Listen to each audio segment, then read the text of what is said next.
Most men who grew up in America in the 1960s and 1970s remember something very clearly: working on cars with their dad in the garage.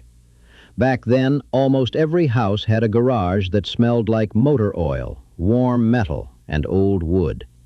And if you were a kid standing in that garage, there was a good chance your father was leaning over the engine of a car with the hood open.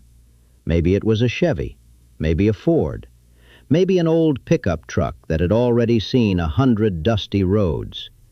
But before you even understood how engines worked, you probably remember the smell first. That mixture of gasoline, grease, and hot metal that seemed to live in every garage in America. And somewhere nearby there was always the same collection of things: tools hanging on the wall, a wooden workbench covered with parts, coffee cans filled with bolts and screws your dad swore he might need someday. And sitting right in the middle of it all, the car. For a lot of boys growing up in those years, Dad's garage was where the first real lessons of life happened. Not in a classroom, not in a lecture, just standing beside your father while he worked. Most of the time it started with a simple request. Your dad would lean over the engine, reach his hand out without even looking, and say something like, "Hand me that wrench." And at first you had no idea which wrench he meant. There were dozens of them hanging on the wall. But after a while you learned. You learned the difference between a socket wrench and an open-end wrench. You learned what a ratchet sounded like when it clicked. You learned that if you dropped a bolt into the engine bay, you might spend the next 10 minutes trying to fish it out.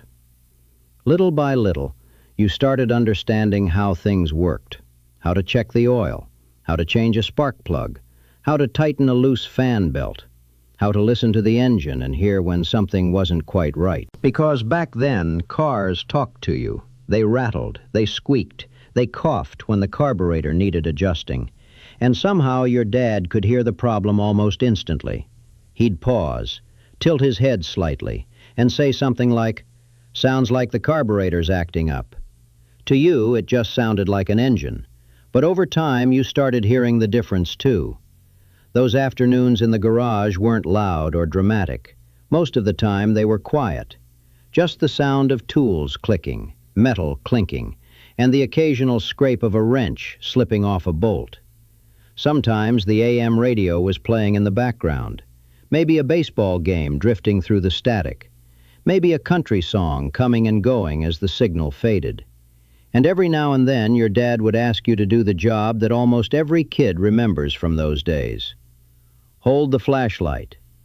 You'd stand there trying to keep the beam steady while he worked under the hood or underneath the car. And if your hand moved even a little, you might hear him say, "No, right there, don't move it."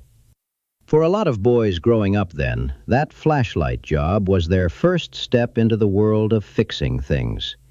Eventually, you started doing more. Your dad might let you loosen a bolt, maybe pull out a spark plug, maybe even turn the key while he stood beside the engine watching it. "Okay, try it now." You'd climb into the driver's seat, turn the key, and listen as the engine struggled for a second, then suddenly came to life. And in that moment you felt something hard to describe.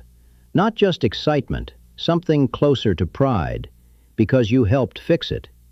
Back then, if something broke, most people didn't take it straight to a mechanic. You opened the hood, you figured out what was wrong, and you tried to fix it. Sometimes the job was simple. Sometimes it took the entire afternoon. Sometimes you'd spend hours replacing a part, only to realize the problem was something else entirely. But that was part of the process, learning how to solve problems, learning patience, learning that sometimes things didn't work the first time. And maybe without realizing it, your dad was teaching you something much bigger than just car repair.